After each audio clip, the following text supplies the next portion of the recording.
Hello, my name is Christine Torres, and I am the Assistant Director for the Pioneer Center for Student Excellence on the Houston campus. Thank you for attending today's workshop. Today's workshop is entitled Discover Your Learning Style.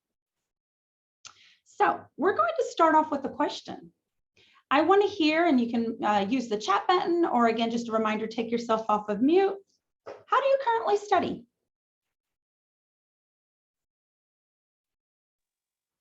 I actually, do I need to give my name? No, you don't. Okay. What I actually do is I open up a Word document, and as I'm reading, I like to format my notes in Roman numeral or, like bullets. And I pretty much format it according to the chapters and the paragraphs. And then I have a section for my vocabulary. So I basically like type my notes out and format it according to the book, the chapters, and the subtopics. Very well organized. Thank you for sharing. That's actually a couple of the strategies we're going to talk about moving forward. But I think one of the important things to know, and one of the things that you're going to get out of today's presentation, is to determine what is your dominant strength. Okay, so where are you most likely to be successful based on your strengths, your learning styles. So anybody else have a method that they would want to share regarding how they study now? I do. So I actually am also part of the DSS program, the Students with Disability program. Okay. So I use something called Read and Write, which has the book read to me. And then also I also start off by skimming the book, or skimming the chapter first. Skimming the chapter, trying to see where there are any vocabulary words or keywords, highlight those. And then I go to the summary so I can, start to understand what I'm going to be reading or what I'm going to be understanding. And then I read the chapter piece by piece, because, if I try to read it all at once, I'm not going to completely understand it. And if I do need to go back, like for an assignment, like my professor will use the book for the assignments, then I'll go back to read it, and then use that for helping me with the assignment that needs to be done. Well, thank you for sharing. You've actually described two strategies. We're not going to talk about those during our presentation today, but I'll go ahead and mention those. But you've talked about skimming. That's one of the processes that you use. Through skimming, that's where you take an opportunity to kind of get some important highlights and get to know what to expect within the readings. So you're doing that process before you start reading, which is great. You've also acknowledged that, reading it all in one setting is going to be difficult and maybe strenuous. So you're dividing it up into manageable sections, and that is called chunking. So two strategies you've already learned, and we haven't even started this presentation. So for those of you listening, please take note. So let's go ahead and move forward. So why is it important to learn our learning styles?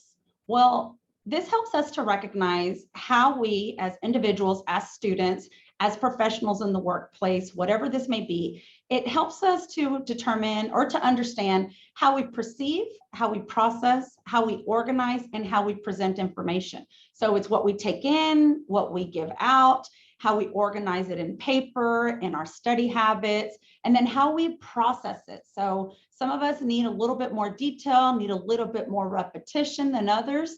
And then so what we're going to do is we're going to take an assessment.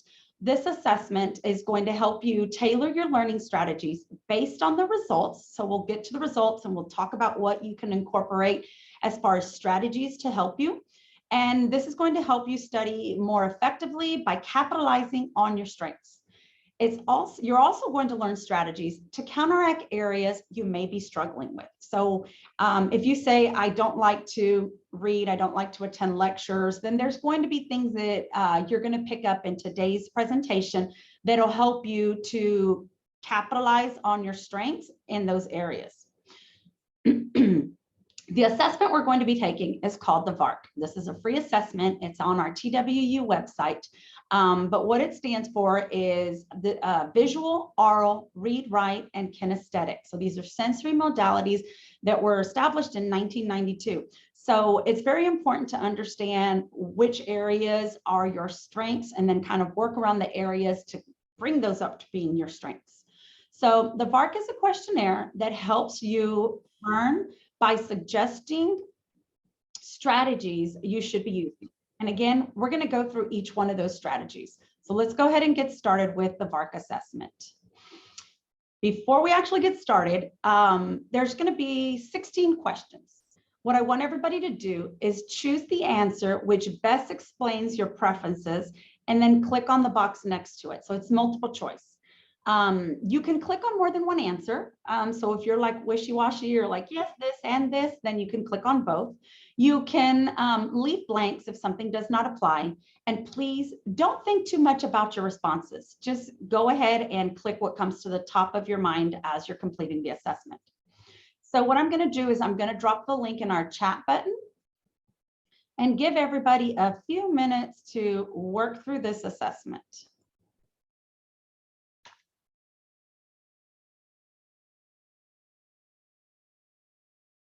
So you should see that in the chat button. There is a link. So go ahead and start that. I'm going to give us about 5 to 7 minutes to get that. When you are done with the assessment, please give me a thumbs up so that I can see where everybody's at and engage the presentation from there. If you have any questions, again, please feel free to send me a private message or take your mic off.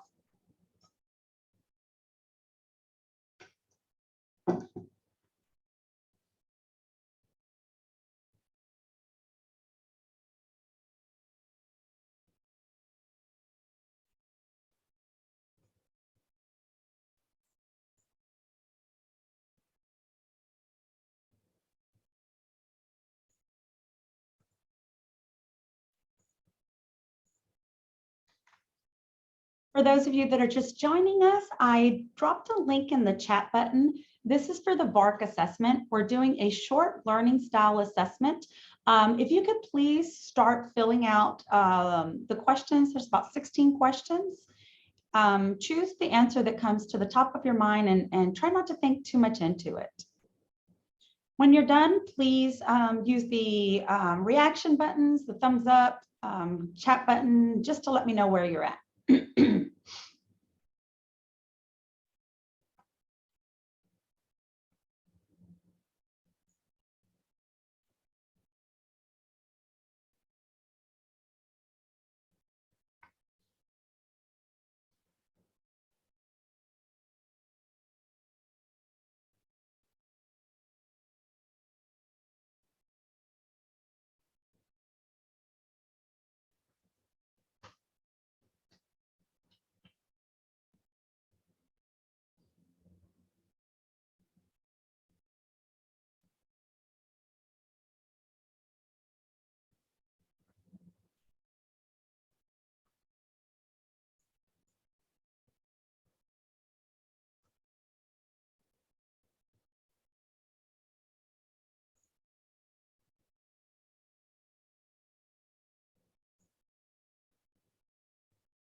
For those of you who are just now joining us, I dropped a link in our chat button.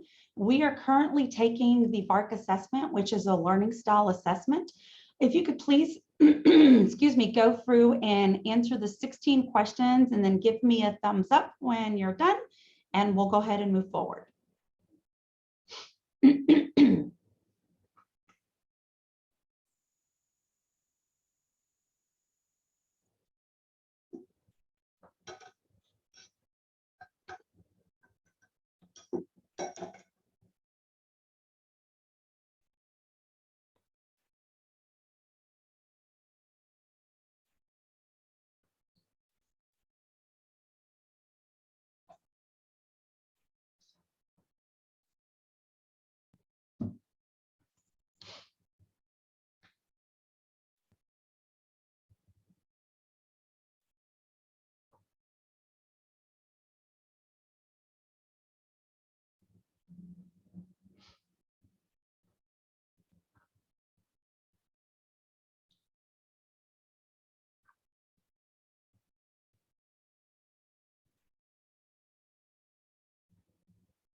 Thank you. Thank you.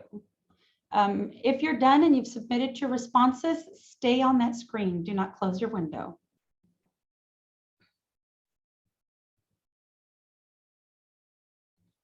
Thank you.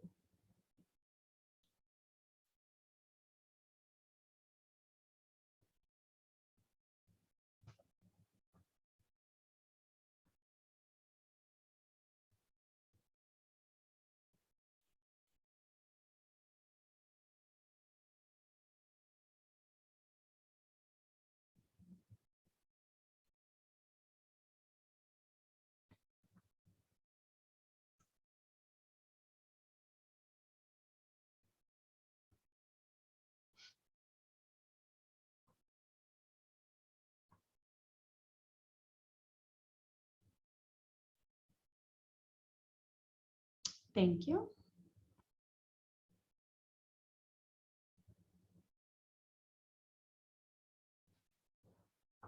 Okay.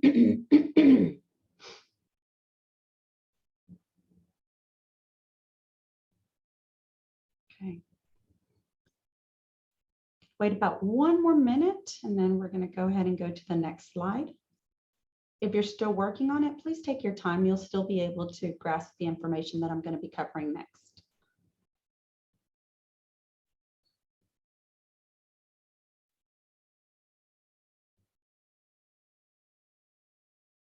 Thank you.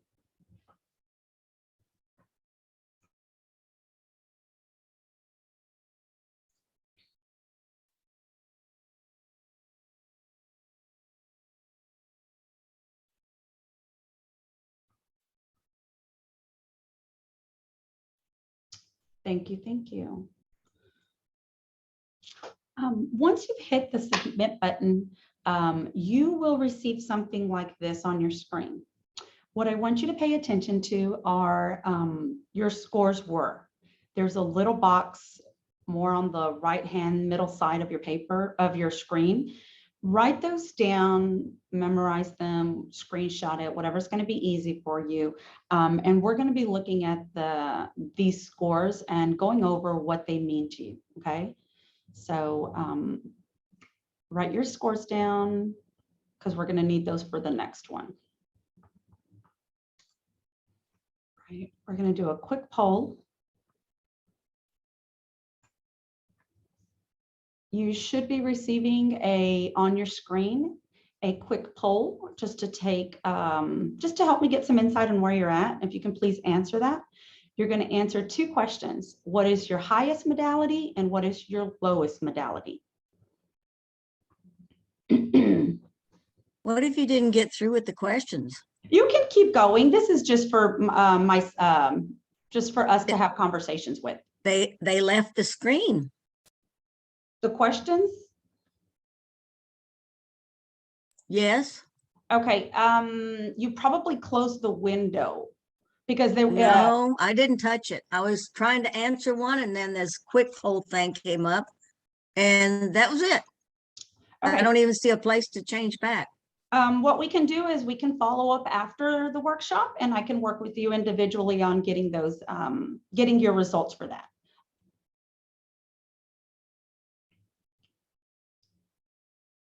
So I'll give you a few more minutes just to enter your highest and your lowest.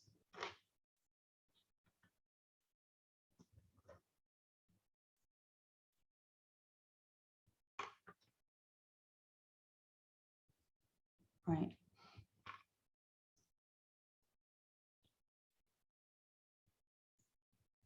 So just really quickly, this is what we're looking at just as far as today's group for those who were able to participate in the results. Most of the people on the call today are, their highest was kinesthetic, and we're going to go through what that means. And on the low side was reading and writing. So we're not going to focus on one more than the other. My point of doing this is to show you that we're going to be all over the place because everybody, depending on their individual need, the way you answer the questions, this is going to vary. We're going to go through each of these modalities so that we have an opportunity to identify strategies that can help you in these areas. So thank you for that. So does anybody want to answer if their scores accurately aligned with how you study? So this means if you scored high in visual, this means that if something is represented to you in a picture, then you can catch it better than if you have to read it. If something's given to you in written format, it's easier for you to process versus if they've given it to you in a picture or a chart. Yes, Jasmine, go ahead. Yeah, I was kind of shocked with my result only because I'm not a very social person. I'm very quiet and in my shell. So I had oral by 11 and then reading and writing by 10. And I thought actually, I mean, and they're pretty close, but I thought I would be more higher in the visual, to be honest with you. And that happened to be my lowest in reading and write. So that was very interesting. It was, and you know what it can mean, Jasmine? Just because of what you've described, the way your personality is, you're just kind of laid back, that you listen to things because you want to grasp what's going on. That's how you process information. So that could be why it's the highest. Now, if you're in a situation where you might feel a little bit more comfortable being more social, being more vocal, participating more and things like that, then these modalities can change for you. So the link that you have, if anybody wants to save this link, you can do it at different times throughout your academic career, throughout your professional career, and they can change. So I think we have a couple more participants who have raised their hand. Let's see. Erica, go ahead. Yes, I finished in, what were you asking for, the visual? No, so what we're asking was a question. Did your score accurately align with how you study? Well, I think I'm pretty much all around. I learn better by taste, touch, smell, hear. I do really better if I can get all my senses in. The more, the better. Yes. For me on the greater end, I'm pretty balanced because I was in kinesthetic was 14, read and write was 11, oral was 13, and visual was 13. So it's kind of pretty much all close. There wasn't, nothing was extreme. Yes, it was very, very much balanced, Erica. So we're going to go through some more strategies that maybe help you to balance some areas. Let me go through the comments real quickly. Okay. Kinesthetic was my highest, and I thought that's where I was. Good.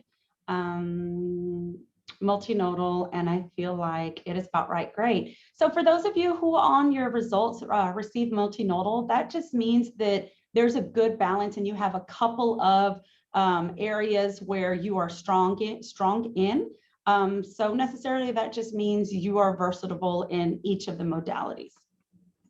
So this is the tough question, and please feel free to answer this one if you'd like. Did your score accurately align with where you struggle? Mine definitely did. With COVID, a lot of my stuff has all been like reading textbooks and like reading PowerPoints and stuff. And I've really been struggling this semester with studying for that due to it. And so your results were your read and write the lower scores? Yes. Okay, so the strategies we talk about, we're going to create an action plan at the end, and maybe trying some of these things can help you balance that. But you're not alone. I've met with so many students over the last couple of years where COVID and the switch to online has been difficult for them. But there are ways to get around it. Technology is one of those ways, and we'll talk about some of those. So thank you for sharing. Thank you. Mm-hmm. So for my visual learners, what I want you to do with your results is based on where you're at. And remember, you can take screenshots now, but you're going to get a copy of this full presentation. So I don't want you to focus on writing everything down. Maybe just write the things that stand out to you the most, or you want to try immediately. So visual learners. Visual learners are those that need to see pictures and graphs to visualize. If this was your highest, you're probably doing some of these things already. If this was your lowest, these are some of the things you can add to your current study processes to help you in the areas when it comes to visual aids that you might have, or visual representations that you need to convert in a style that can help you most. Create outlines and timelines. If you're in a history class, a government class, anything that requires timelines, if you kind of write it out according to what happened first, second, and what happened last, this will help you with retaining the information. There's also a strategy called mind mapping. The picture to the right is a picture of mind mapping.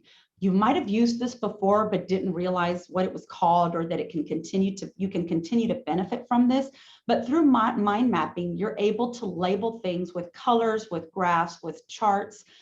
They don't have to be this detailed, but the more exaggerated they are, the more color you add to them, you're going to remember these.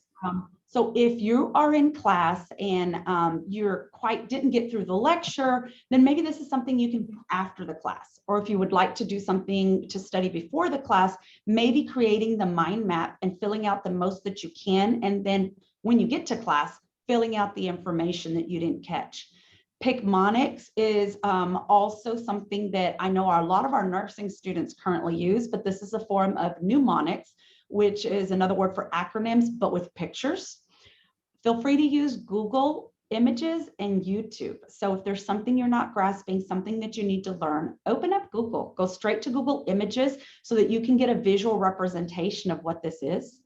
Use charts, graphs, and diagrams. So as one of our participants mentioned earlier, they go through the chapter in the beginning before reading it.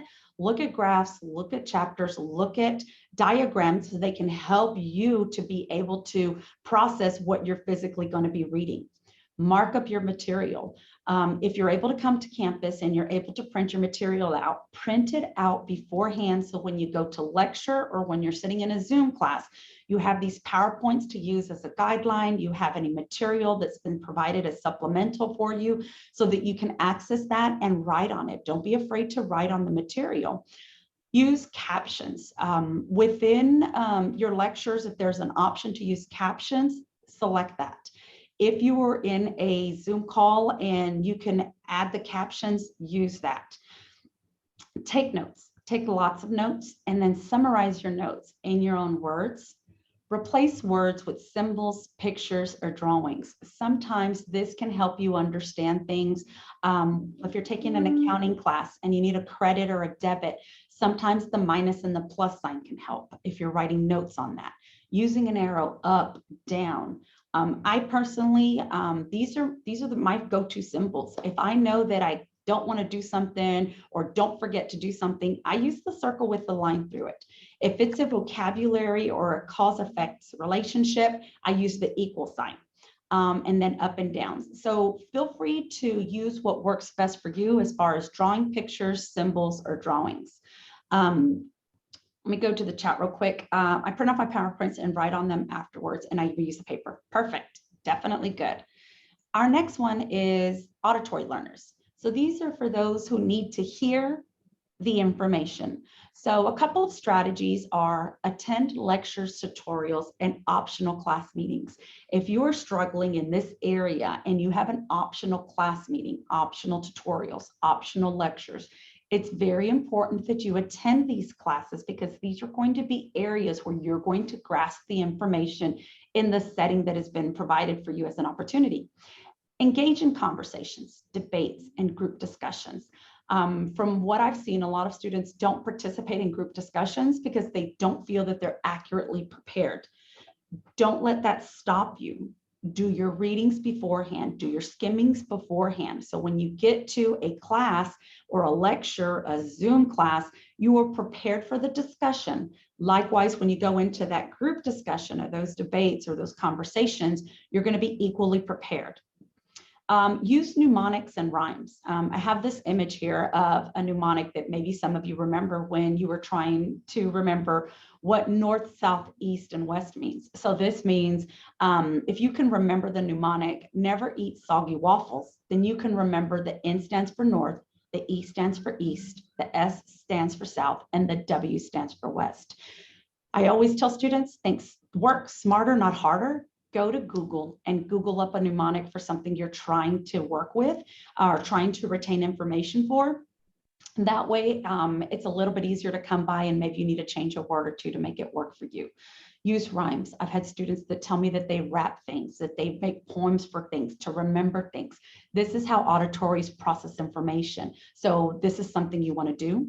Read your notes out loud, record and listen to your recordings. So I know a lot of us, I've had to get used to the fact of being recorded, but if this is something you're still working through, turn your mic off and just use your phone or just use your camera, record yourself, and then go back and listen to it because it's in your own words.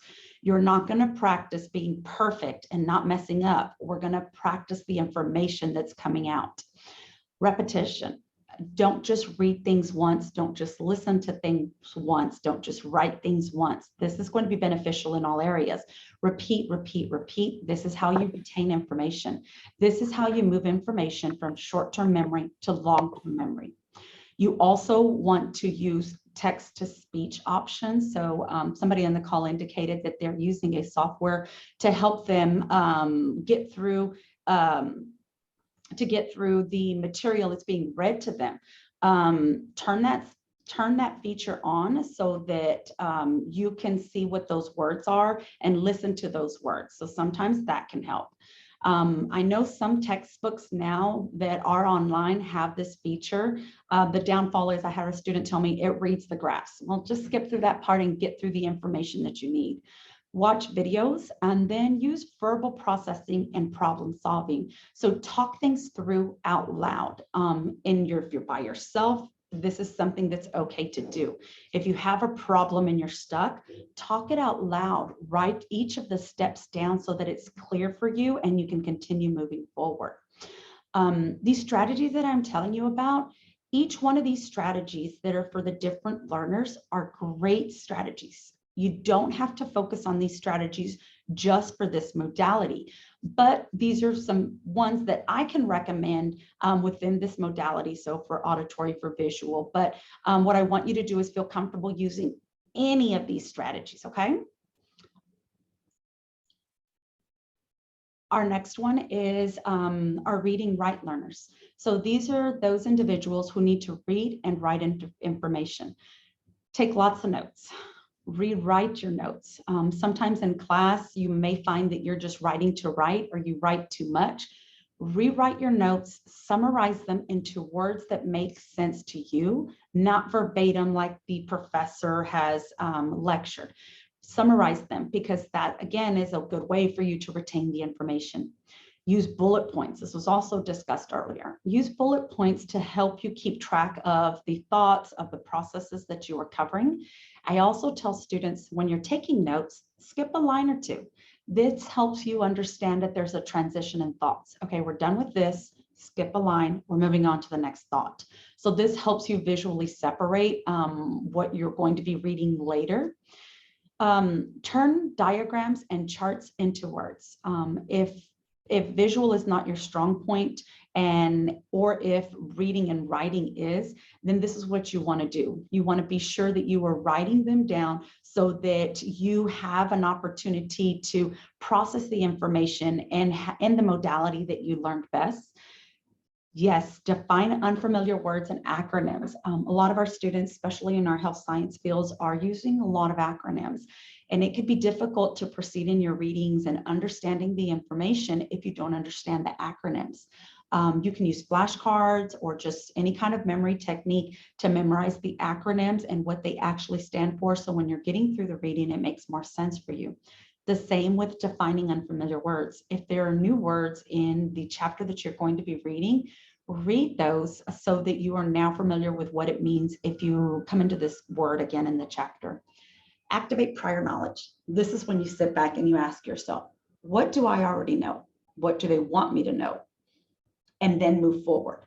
But if you take the time to process what you already know, this helps with building the foundation for moving forward. And if you ask yourself, prior knowledge, you're trying to activate your prior knowledge and you ask yourself, what do I already know? And you don't know anything, Google it, go to a video, read the summary, read the chapter objectives so that you get an idea of what you're going to be reading moving forward. Use speech to text voice typing.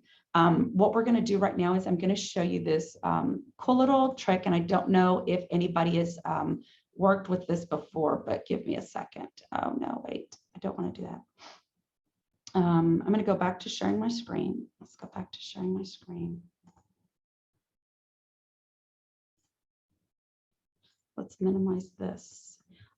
So what you can do, so let me go back to where we were. We were on, give me a second. We were on using speech to text, right? Voice typing. So if you, you can do this later, but if you go into Google Docs and you open up a brand new Google Doc and go to the tools button, you can go to voice typing and you'll get this little icon with the microphone that pops up. When you click it, it's activated. Hello, today is February the 23rd, 2022. My name is Christine Torres, and we are currently doing a demonstration on learning styles. Okay, so it types everything. Let me turn it off real quick. It types everything. It's not perfect, but it saves you some time. So when you want to go back and review whatever you visually stated, you have that option. You just have to save this. Did anybody know about this feature or has used this? Yeah, I'm so sorry to interrupt. Could you tell me where that was at? Is that Word doc? Yeah, you go to Google Doc and you go to Tools. Okay, Google Doc. Okay, and then Tools. Okay. And then you go to Voice Typing. Google Doc, Tools, and Voice Typing. Okay. Oh. Okay. So this will give you just a little bit extra, saves you a little bit of extra time. You won't have to sit there and type all your notes out. So you're more than welcome to use that. And it's a free tool. The last one here is use handouts. So like I said, if you have material that you want to print, definitely do that to use that as a guide, and that will help you. I didn't know this feature. Awesome. It is. That is awesome. Didn't know that. But there's tools out there that can help you do these things. Like I said, it's not perfect, but it does save a lot of time. Our next one is kinesthetic learners. So for kinesthetic, what this means is you need to engage in an activity in order to grasp a concept. This is where you're physically using flashcards to help you get through the information. This is where you can study in short blocks. There's an actual technique called Pomodoro. With the Pomodoro technique, you study for 25 minutes. So I recommend students to set your timer, work for 25 minutes through whatever you're working through, take a 5-minute break, work another 25 minutes, and then take a 15-minute break.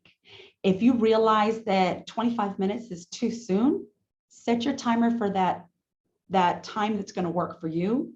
But try to at least get to 25 minutes. Your brain is a muscle and you have to stretch it. So if you start doing an activity and 10 minutes in, you're like, I give up, it's too much, I can't take this anymore. Push yourself to get through the rest of the 15 minutes so that you maximize that 25 minutes there. And you're going to see that over time, you're going to progressively reach the 25-minute mark. So this is called the Pomodoro technique. Use examples. This is why it's important to attend class lectures, tutorials, optional Q&A sessions that your professors might offer. Because if your professor says, for example, or if somebody else says, well, I worked example 14 and this is what I got.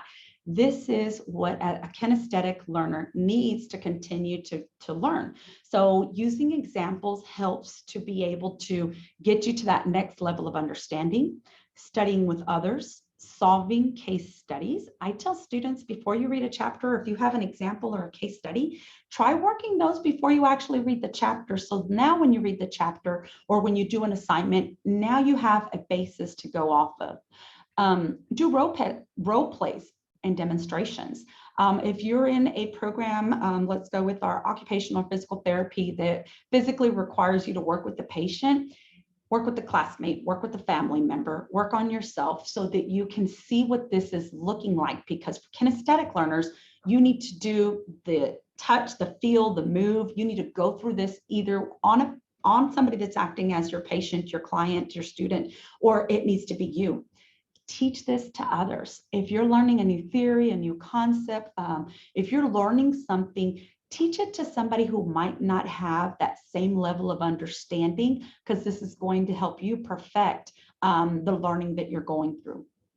Working in groups and then closing your eyes and trace images with your finger. So if you have to connect theories or just, concepts, use your finger. Don't be afraid to do this, or to trace on your notebook, or to trace on your textbook, to figure out what is it that you need to do to continue with this learning process. So we've gone through the four modalities.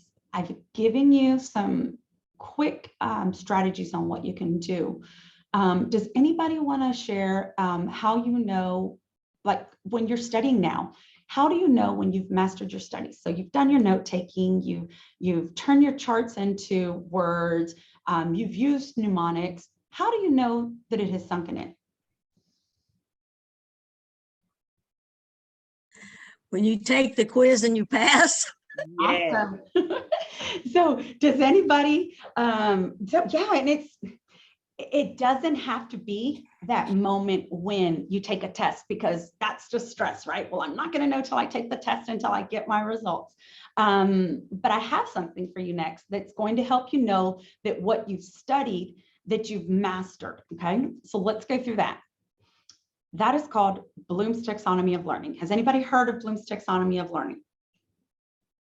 This is very basic. This is a belief. Yes, usually you don't know to tell you. Yes, great. So for those of you who have, this is going to be a refresher for you. But what it is that learners must begin by learning the basics, the foundational knowledge about a given subject before they can progress to move to complex types of thinking, such as analysis and evaluation.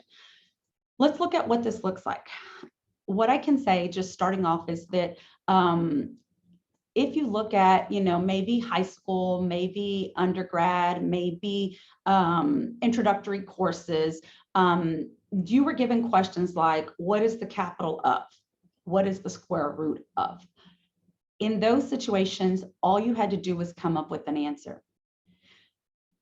Now, if you're at the level of being able to answer more thoroughly on your exams and on your quizzes, I recommend going through Bloom's taxonomy. If you look at this, this is an upside down triangle. Everybody starts off at the bottom. This is the who, what, when, why, and where, right? We can define, we can memorize, we can locate. You move up towards the understanding when you can summarize it in your own words, you can explain it, you can paraphrase it and discuss it. So as I'm reading this, I can think of ways that we've already gone through in the strategies, and I stressed summarizing, rewriting, explaining it and teaching it to others, participating in class discussions, in group discussions, in tutorings. So now by using these strategies, you're now at understanding. Our goal is to move up to applying, creating, evaluating, and analyzing. This is where a lot of your questions on your exams, on your quizzes come from. And this is where you can use graphs, diagrams, and charts to apply calculations, to solve problems. This is where you can construct an answer based on the information that you've been given through case scenarios, through learning objectives, where you can actually say, yes, based on the information I have, this is true, this is false. And this is where you can make compare and contrast. So our goal is to get from the bottom of the triangle to the top of the triangle. How do we get here? You will get here by using critical thinking skills. Everybody has them, but at times it can be difficult to think of, how do I quiz myself? How do I know I'm prepared for an exam? You'll also get the handout. What I've done is I've taken a couple of parts of this handout out just because they're just so small to see, but I'm actually going to send the full copy of the critical thinking skills handout you see on the right-hand side. It is numbered from 1 to 6 to align with Bloom's taxonomy of learning. What I love to tell students is use any question at any phase to help you get through critical thinking, to help test your knowledge before test day. What I like about this chart is it gives you a lot of keywords that you might not have thought of to help ask yourself questions to check your understanding. And it gives us some prompts, some questions to ask. For example, can you retell blank in your own words? How is blank related to blank? What are the parts of? And you fill in the blank. What would you predict from? You fill in the blank. Do you agree that? And then explaining it. So if you use this as a guide to just ask yourself questions to check your knowledge at whatever your phase you're in, you're going to find an understanding for the material that you're learning. Any questions on Bloom's taxonomy or critical thinking?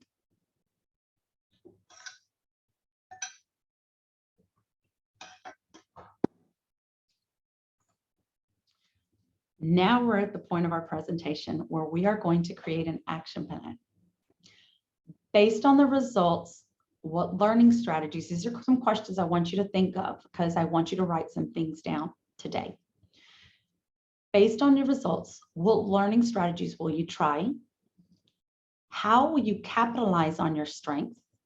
And what will you try to counteract areas you may be struggling with? So does anybody want to take a stab at any of these questions? I would, well, the first one thing that I learned was the not talking text, but we're using that document where I learned something new. So I will implement that in my studying. That will help, capitalize on my strengths in taking notes. Perfect, good, I'm glad. Anybody else would like to share anything? So I'm going to kind of build on what the last person that just talked about. I'm going to use the Google Doc talk speech thing to do my notes, but also to talk out my answers and help me, because I'm a very good oral listener, learner, help me remember my stuff by doing my notes that way. Then I will have talked them out to the computer. Yes, and then it's captured so that you can save it for future references. Great, thank you for sharing. So what happens now, right? So you've gone through your learning strategies, you've tried these strategies we've talked about, you've helped yourself through you've guided yourself through Bloom's taxonomy, and it still might not be sticking and you still need some support. I just want to give you a couple of resources that are on campus that as a student you have access to. Our libraries have content-specific individuals. So if you're in our nursing program, they have library resources just for nursing. If you're in our psychology program, they have resources just for nursing, just for psychology. So reaching out to one of those individuals to say, is there any supplemental material? What would you recommend in this area? That's an area. Academic coaching is something that I do. So if you want to set an appointment with the coach, we can work with you individually to figure out what those are. If you just need extra resources, reaching out to our care office, our CAPS office, our DS office, and then especially our tutoring. So if you're still needing help in these areas, do not hesitate to reach out to any of these areas or participate in tutoring. We have tutoring in our Science Learning Resource Center, our Math and Technology Success Center, our Psychology Review Center, and our Right Side. Right Side is great. Awesome. Love to hear that. Love to hear that. A couple of reminders. Schedule an appointment with an academic coach like myself if this is something you want to go over in details to kind of reiterate anything that we've discussed today, or if there's other things that come up that you want help with. I'm going to be emailing the PowerPoint and the link to the recording to everybody who's registered. I'm going to send you a survey, so you'll get 2 emails from me. The second one will be a survey, and that survey is just to kind of help, with these workshops and maybe get some feedback from the participants and our upcoming workshops. There's 2 upcoming workshops, so please feel free to register for those. You don't have to attend to get the recording, but you do have to register. We have one coming up on March the 30th, which is self-care for college students. And our final one is April the 27th, approaching finals with a plan. Thank you for your time today. My name is Christine Torres, and I will now take any questions you may have. You're welcome. You're welcome. Thank you. You're welcome. Appreciate it. Yes. Get to the right site because I've heard about it, but I've never been able to find it. Okay, so give me a second.